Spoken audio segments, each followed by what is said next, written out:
eta ja martxan da.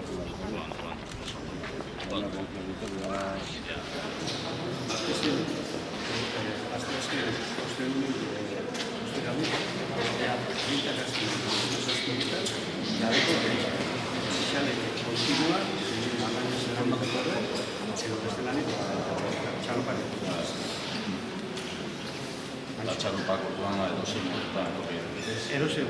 Normalian, aurretik analizatezko, duret edo bi ordu baina dituzazko, amaiketzeko. Normalian ziren ikoten da, gaurik eta errexakak izeko, zeharrekin da. Bat joten da gani, hartu dizu. Bi joten da gani, txitxarru bertela edo zaharrini, eta hiru joten da gani, haitu. Orduan bai kontradoriak eta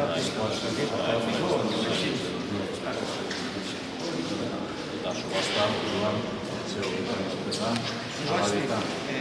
astelenian, amabizetan eta baina aste azkenian da, barikur arte, zazpiretan, goxoko zazpiretan hasi, eta gabeko behatzetan, azkaneko gobetik gabeko behatzetan, hori zitzen dugu. Atu nahi, Presalaren ondorio atzein eta desatzeinek gure nortasuna zizelkatu dute. Arrantzale bezala ere oso baloratuak izan dira beti euskaldunak. Mendeetako lanaren ostean, justizia osoz irabazitako fama ospea da gaur duguna. Hori ere noski hemen zaudeten arrantzalei esker ere bada.